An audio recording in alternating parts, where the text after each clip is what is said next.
Yoma, Daf Kaf Gimel Kaf Dalet. Bonjour, dans notre date, on va voir une longue sodia qui concerne l'emploi du temps des corbanotes principaux qu'il y avait dans les jours ordinaux dans le Beth Amikdash, dans le Mishkan. Et on va là-bas, on va se baser au fait sur le paragraphe qu'on connaît de tous les matins, Abaya Avamesader Seder Amaracha. On va voir l'ordre des choses, quelle chose arrivait avant quelle autre. D'ailleurs, si vous voulez savoir plutôt sur ce paragraphe, on a déjà expliqué dans Masechet Yoma Daf Tet Vav, il y a une quinzaine de shiurim, vers la deuxième partie du shiur, on a expliqué plus ou moins tout ce paragraphe. Maintenant, on va pas s'attarder là-dessus, on va s'attarder sur une chose que la Gemara elle va dire. Elle va dire en ce qui concerne le nettoyage du Mizbeach et de la Menorah. On va nettoyer d'abord le Mizbeach et après la Menorah à cause de En Ma'avirin à la Mitzvot. Donc sur ça, on va un petit peu s'attarder sur cette halakha de En Ma'avirin à la Mitzvot. Donc la Gemara elle va expliquer premièrement que le nettoyage de l'autel intérieur d'or, on va le faire avant le nettoyage de la Menorah, justement parce qu'il y a une halakha spéciale qui nous dira qu'on n'a pas le droit de faire dépasser les mitzvot qui se présentent devant nous. Or le mizbeach intérieur, quand on rentrait justement dans le Echal, on le rencontrait avant la Menorah, comme on le sait. D'abord on rencontre le mizbeach et par la suite la Menorah elle est plus loin, plus proche du Kodesh HaKodashim, du côté gauche. Donc, d'abord, on va nettoyer le Mizbeach, et ensuite, on va nettoyer la Menorah. Et la Gemara, elle va nous donner un deuxième exemple sur cette halakha de En Ma'avirin à la Mitzvot. Après, on va voir un troisième, il y en a bien sûr beaucoup plus. La Gemara, elle va dire une halakha qui nous concerne aujourd'hui, et qui va être dérivée de cette halakha, justement, de En Ma'avirin à la Mitzvot. C'est une halakha dans Ilchot Tfilin. Alors, il faut faire attention, la Gemara dira, de devancer les Tfilin de la main, du bras avant les tefilines de la tête, à cause de En Ma'avirin à la Mitzvot. Il y aura plusieurs explications dans les Rishonim. Rashi va expliquer qu'on va mettre les tefilines de la main avant les tefilines de la tête. On sait qu'on fixe les tefilines sur le bras en premier, à cause de En Ma'avirin à la Mitzvot, parce que, apparemment, quand on lève la main, quand je lève ma main droite, je rencontre mon bras droit, en fait, avant la tête. Et donc, à cause de ça, je mettrai les tefilines sur mon bras droit avant la tête. Tosfot, il pose la question que pour l'ordre en fait des tefilines de la main, tefilines de la tête, je n'ai pas besoin de cette halakha de En Ma'avirin à la Mitzvot. C'est pratiquement un pasuk meforash.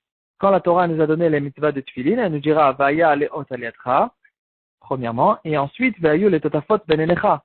Donc, dans l'ordre du pasuk, déjà, on peut savoir qu'on mettra les tefilines de la main avant les tefilines de la tête. Et donc, ce spot, il va nous donner un autre pirouche sur la Gemara.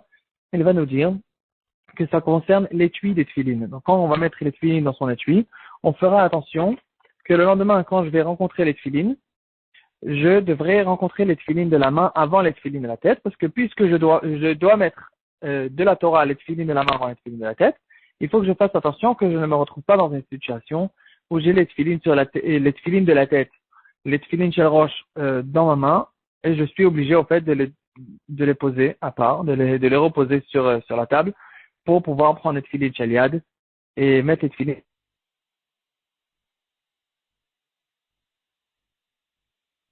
de tefilines shel rosh dans ma main. Je n'aurai pas le droit en fait normalement d'abandonner en fait cette mitzvah et de passer à la mitzvah de tefilin shel yad. Donc pour ne pas qu'on se retrouve dans une situation comme celle-là, on va faire attention de mettre les tefilin dans l'étui de manière à ce que je rencontre en premier les tefilin shel yad. Comme ça dit Tosfot au nom du Bahag, et comme ça la halakha va être tranchée dans le Shulchan Aruch, Siman Kafret Teifet. En juste entre parenthèses, qu'est-ce qui se passe si Béhémet, quelqu'un, il a rencontré les tefilines shel rosh, c'est-à-dire il s'est trompé, et maintenant, le matin, il ouvre l'étui des tefilines, et il se retrouve maintenant avec les tefilines shel rosh dans la main, alors qu'il n'a pas encore mis les tefilines shel yad. Alors, dans ce cas-là, le Shulchan Aruch, il dira que quand même, dans Siman Kafé Seif Vav, le Shulchan Aruch, il dira qu'on va quand même mettre les tefilines, déposer, en fait, les tefilines shel rosh, et mettre les tefilines shel yad en premier, parce que, justement, c'est un pasuk meforash qui dit que l'ordre normal, c'est de mettre d'abord les tefilin shel yad et ensuite les tefilin shel rosh. Malgré qu'on sait que ces deux mitzvot qui ne sont pas dépendantes l'une de l'autre, si quelqu'un il a une seule tefilin, il le mettra, mais quand même, si j'ai les deux tefilin, je dois mettre d'abord les tefilin shel yad et ensuite les tefilin shel rosh. Donc, c'est faire attention de ne pas se retrouver dans cette situation-là où j'aurais besoin en fait, c'est un certain mépris envers les tefilin shel roche. Si je les ai dans la main et je les dépose et je les fais attendre pour mettre les tefilin shel yad. Donc, comme ça, il dira le Shulchan Aruch. Par contre, il y a un minag intéressant qui a été dans les rabbanim de Tzfat, qui n'est pas comme ça. Donc, la halakha sera toujours comme Shulchan Aruch, mais il y avait un minag intéressant qui dira que celui qui s'est retrouvé avec les tefilin shel roche dans la main, il les mettra pour quelques minutes, juste de quoi ne pas les délaisser comme ça sur le côté, et ensuite il va les enlever, et il va remettre en ordre les tefilin shel yad, et ensuite les tefilin shel roche. Maintenant, un troisième exemple, on va voir justement cette mitzvah, cette halakha de en ma'avirin à la mitzvot, de ne pas faire dépasser une mitzvah qui se présente devant nous, dans ce qui concerne la chala de Shabbat. C'est une halakha qu'on va retrouver dans le Shulchan Aruch Siman Resh Ayin Dalet, et on sait que pendant Shabbat, on met devant nous 2 chalot, pour se souvenir de la manne et pour d'autres raisons. Maintenant, sur quel chala on va se mettre à couper? Donc, quel chala on va couper en premier? Est-ce que la chala de-dessus ou la chala d'en dessous? Alors, apparemment, il y avait certains poskim qui disaient qu'il faut couper la chala d'au-dessus parce qu'elle est en première devant nous. Et donc, on ne peut pas maintenant la pousser de côté pour pouvoir prendre la chala d'en dessous. Par contre, d'après les Mekoubalim, d'après la Kabbalah, on prend quand même la chala d'en dessous. Et comme ça, le Shulchan Aruch, il tranche la halakha, que c'est quand même spécial. En général, le Shulchan Aruch, il va plutôt d'après les poskim, pas d'après les Mekoubalim. Mais le Shulchan Aruch va ici ramener cette marloquette dans le Beit Yosef. Dans le Shulchan Aruch, il va trancher la halakha qu'au moins au soir de Shabbat, le vendredi soir, on va prendre la chala d'en dessous et pas la chala d'au-dessus. Donc le Beit Hadash, c'est un mefaresh sur le tour qui sera de l'autre côté du Beit Yosef. Sur le tour, il y a d'un côté le Beit Yosef, de l'autre côté le Beit Hadash, qu'on appelle le Bach en initial. Il va justement poser cette question sur le Beit Yosef. Comment est-ce que le Beit Yosef, il tranche la halakha comme les Mekoubalim, alors qu'on sait très bien, en général, que quand on a une halakha claire, une halakha une halakha qui existe, qui est claire, même si dans les Mekoubalim, il y aura un minag contradictoire, on ira d'après les poskim en général, pas d'après les Mekoubalim. D'ailleurs, une règle générale, quand il y a des poskim et des Mekoubalim, au moins pour nous, pour des gens simples, on ira tout le temps d'après les poskim, d'après le pshat, pas d'après la Kabbalah. Et donc là, la question, elle se pose, comment est-ce que le Beit Yosef, maintenant, il a laissé les poskim, il a pris les Mekoubalim de prendre la chala en dessous, alors que la halakha, elle est claire, qu'on n'a pas le droit de laisser une mitzvah qui se présente devant nous.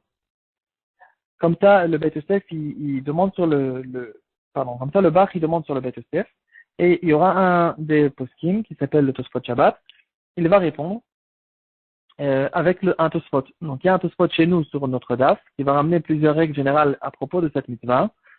C'est Tosfot des Bantril En Ma'avirin à la mitzvot. Et Tosfot, il va nous dire que si je n'ai pas besoin de faire les 2 mitzvot, c'est-à-dire, quand on dit cette règle générale de En Ma'avirin à la mitzvot, c'est que quand j'ai les 2 mitzvot à faire, je dois faire maintenant les 2 mitzvot, par exemple comme les tefillin, et je me demande, est-ce que je commence par celle-là ou par la deuxième?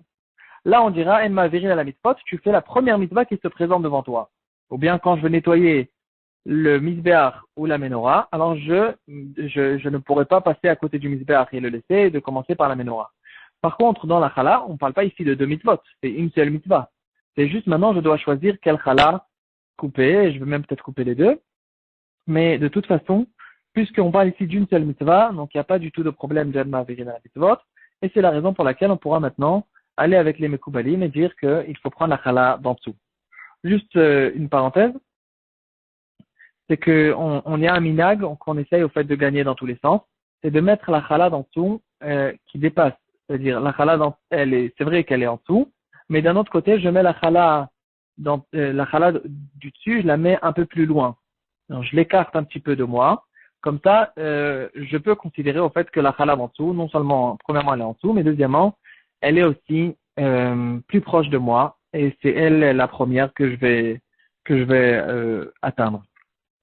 Il y a aussi une question intéressante qui a été relevée dans les poskim, justement à propos de cette halakha qui a été écrite dans Tosfot, qu'on ne dit pas une ma'avirin à la mitzvot quand en fait on a une seule mitzvah. C'est que quand il y a 2 mitzvot qui se... et que je choisis de faire en premier celle qui n'est pas devant moi, c'est que dans ce cas-là où je dis El Mavirin à la mitzvot, il y a un cas intéressant d'un certain Rav qui était Rav dans une ville, et puis on lui a proposé d'être Rav dans une autre ville encore plus grande. C'était quelque chose de très courant à l'époque, en Europe de l'Est. Quelqu'un qui était un Rav, un bon Rav, un grand Talmid Chacham. Alors il commençait par un petit village et petit à petit, il était demandé dans les plus grandes villes. Et ce Rav-là, il a envoyé une question. Est-ce qu'il y a ici un problème de Anima Avirin à la mitzvot, sachant que maintenant il est déjà dans son village, il est déjà Rav, il fait beaucoup de mitzvot, il fait attention à sa ville et tout. Et puis maintenant, est-ce qu'il y a un problème en fait qu'il laisse sa ville pour pouvoir partir dans une grande ville? Et on lui a répondu justement avec cet spot qu'il n'y a strictement aucun problème parce qu'ici on ne parle pas, d'un cas où justement je fais les deux. Ici, il a un choix de faire ou cette ville ou cette ville. Dans ce cas-là, il y a d'autres règles en ce qui concerne la mitzvot. Par exemple, on dira tadir veshano tadir kodem. Donc, on ira en fonction de la mitzvah la plus courante, etc. Donc, il y a beaucoup de klalim là-dessus. Et la lacha de El Maverin à la mitzvot, c'est justement que quand je fais les deux et que je devance la deuxième après la première.